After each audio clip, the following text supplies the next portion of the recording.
दोस्तों, हमारे विद्वानों ने प्रार्थना की कि हम 100 साल तक जिए, लेकिन हम 100 साल तक रोगों के साथ, बीमारियों के साथ, परेशानियों के साथ नहीं, बल्कि पूर्ण स्वास्थ्य के साथ जिए। ये एक सार्थक प्रार्थना उन्होंने की।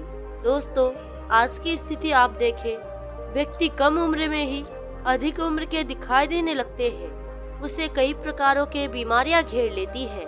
वो अपने शारीरिक क्षमताओं को, ऊर्जाओं को कम उम्र में ही खोने लगता है और व्यक्ति कम उम्र में ही अधिक उम्र का दिखना शुरू हो जाता है। नाना प्रकार के बीमारियां घेर लेती है और वो अपनी शारीरिक ऊर्जा को खोने लगता है। तो दोस्तों, आज का सवाल ये है कि ऐसा आखिर क्यों हो रहा है। आज मैं आपको ये कह देना चाहती हूँ कि आपको किसी भी प्रकार के ऐसा आहार के बारे में नहीं बताऊंगी, बल्कि आपको एक काम करना है। आपको सिर्फ अपने जीवन शैली में कुछ सुधार लाने हैं। इस विषय को आज हम समझेंगे। आपको यहाँ पर कोई आहार नहीं लेना है, कोई औषधि नहीं लेना है, केवल अपनी जीवन शैली में बदलाव और कुछ महत्वपूर्ण नियमों का ध्यान रखना है। इन नियमों का पालन करके आज भी जापान और भारत के कुछ साधु संत 100-150 साल आराम से बिना किसी बीमारी के, बिना किसी परेशानी के जी लेते हैं। उनकी उम्र लंबी हो जाती है और ये कुछ नियम निश्चित रूप से आप में भी लागू होंगे और आप भी खुद को लंबे समय तक नौजवान और लंबी आयु के बना सकेंगे। और 1 महीने के पालन में ही आपको इनके विशेष लाभ दिखाई देंगे। तो आगे बढ़ते हैं और समझते हैं आज के पहले विषय को कि अगर आप कुछ शारीरिक नियमों को धारण करते हैं और जीवन शैली में बदलाव लाते हैं तो ये पर्याप्त नहीं होगा। आपको ध्यान देना होगा आपकी मानसिक स्थिति के विषय में। हमारे शास्त्रों में कहा गया है कि स्वस्थ क्या है, जिसका मन प्रसन्न है, जिसकी इंद्रियां प्रसन्न है। अगर आपका मन ठीक नहीं है, विचार ठीक नहीं है, मानसिक रोग है, तो ऐसा आपके शरीर का कोई संस्थान नहीं है जहां आपके मन का प्रभाव नहीं पड़ेगा। इसके कारण आप अपनी रोग प्रतिरोधक क्षमताओं को खोने लगेंगे। आपका पाचन ठीक नहीं होगा, आपकी श्वास प्रश्वास प्रक्रिया भी बिगड़ने लगेगी और एक एक कोशिका आपके उससे प्रभावित होगी। तो आपको ये ध्यान देना है आप किसी चिंता, परेशानी या तनाव में ना फंसे। और ये कह देना मात्र पर्याप्त नहीं होगा, हमें ये जानना होगा कि ये परेशानियाँ क्यों आती है। तो इसको आप समझ ले। परेशानियाँ आती है गलत आचरण से, आपके गलत व्यसन से, आपके इंद्रियों के जो व्यसन है उनसे। अगर आप सदाचारी हो जाते हैं, अगर आप सही नियमों को पालन करते हैं, जीवन में सही नियम से चलते हैं, आपके तमोगुनी वृत्तियों को छोड़कर सात्विकता की ओर बढ़ते हैं, तो जीवन में कोई समस्या नहीं आएगी। जीवन में गलत आदतों को छोड़ना होगा, गलत क्रियाओं को, गलत वासनाओं को छोड़ना होगा। तभी आप मानसिक स्तर पर शांत महसूस करते हैं।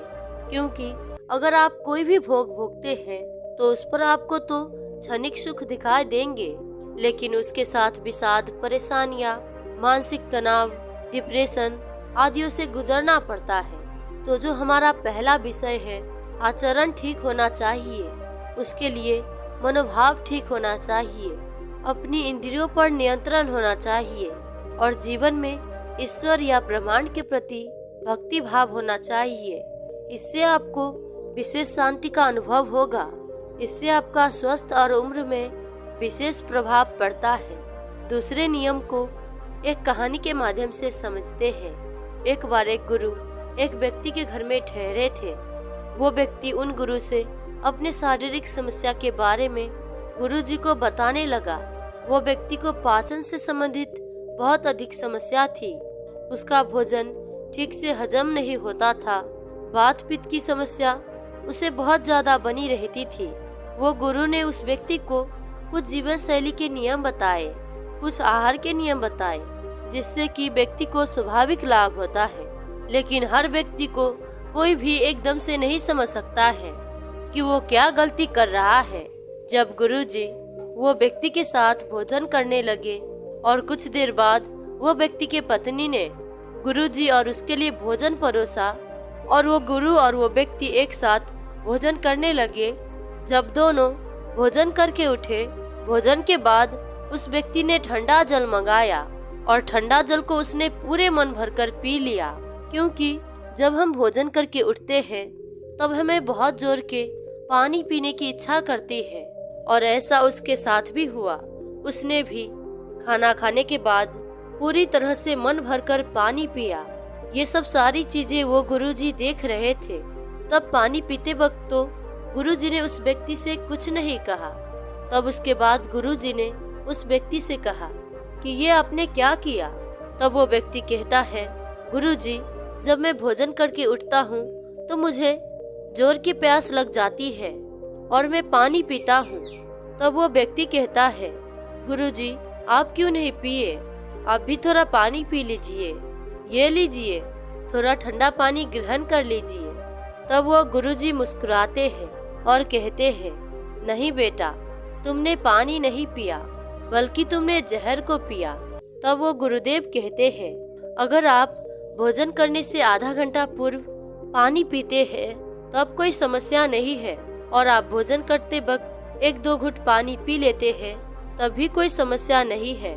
इससे वो जो आहार की सूखापन होता है वो खत्म हो जाती है और भोजन मुलायम होकर हमारा पेट में जाता है।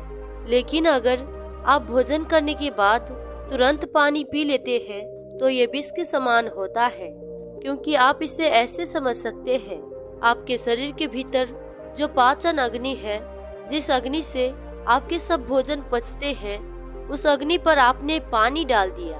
अब बाहर भी देखिए, अग्नि काम कर रही है। आप भोजन पका रहे हैं, चूल्हा जलाए हैं, आप एकदम से पानी डाल देंगे तो वो अग्नि बुझ जाएगी।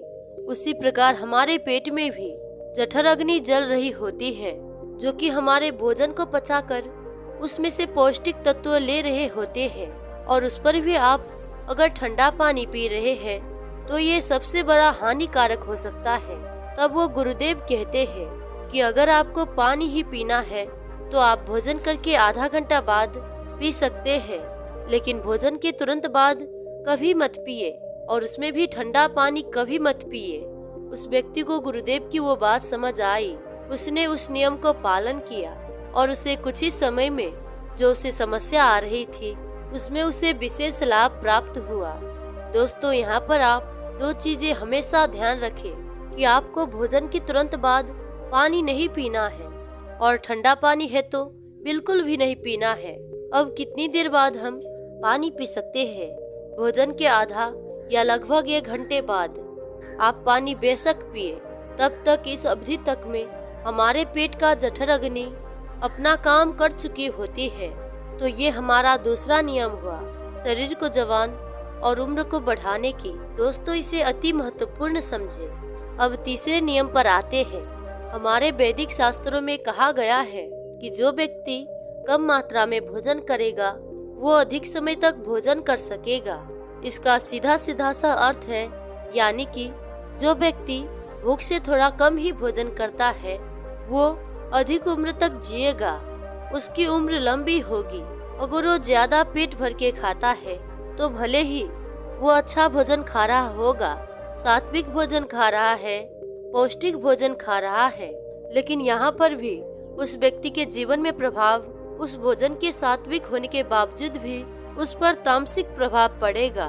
क्योंकि बात ये है, अंततः जो उसके पेट में भोजन जा रहा है उसकी अवस्था क्या है। मान लीजिए आपकी इच्छा है 4 रोटी खाने की और आप खा लिए 8 रोटी, तो शरीर में जाकर वो बहुत ज्यादा भारी हो जाता है। फिर वहाँ पर उतना पाचक रस नहीं निकल पाता है जितना उस भोजन को पचाने के लिए चाहिए था। फिर वो भोजन पेट में अधिक समय तक रुकता है, और जितने समय तक अधिक वो पेट में भोजन रुकेगा उतना ही उसमें विषाक्तता पैदा होने लगेगी। वो भोजन सड़ना शुरू कर देगा और वो पेट में सड़न से शरीर में विषाक्तता पैदा होती है। अगर आपके शरीर में थोड़ा सा भी विषाक्तता पैदा होती है तो ये आपके शरीर के लिए बहुत हानिकारक हो जाता है। जैसे कि मान लीजिए आप दूध में थोड़ी दही दे देते हैं तो वो पूरे दूध को दही बना देता है। इसी प्रकार शरीर की थोड़ी सी विषाक्तता हमारे पूरे शरीर को विषाक्त बना देता है। और यदि आप भूख से कम भोजन करते हैं तो कभी आपने अपक्य भोजन कर लिया, यानी आप थोड़ा कच्चा भोजन भी कर लिया, तो आपके शरीर के लिए वो हानिकारक नहीं होगा, वो भी अच्छे से पच जाएगा और आपके शरीर को लाभ प्रदान करेगा, आपको हानि नहीं करेगा, क्योंकि भोजन की मात्रा ठीक है, आपका शरीर उसे पचा लेगा। कभी भी ध्यान रखें, भले ही अच्छा सात्विक पौष्टिक भोजन है, इच्छा मात्रा के जितना भी नहीं, उससे थोड़ा कम भोजन लेंगे तो आप हल्का महसूस करेंगे, जीवन में तामसिकता नहीं होगी, कोई आलस्य, कोई परेशानी नहीं होगी और इससे आप लंबे समय तक जवान और स्वस्थ जीवन जिएंगे। चौथे नियम को समझते हैं कि आपको अपने सोने का, उठने का समय एक रखना है। अक्सर व्यक्ति आजकल ध्यान नहीं देता, कभी वो 8 बजे उठता, कभी वो 6 बजे, कभी वो 10 बजे, तो कभी वो 5 बजे उठ जाता और कभी वो 11 बजे, कभी 8 बजे, कभी 9 बजे, तो कभी 12 बजे सो जाता है।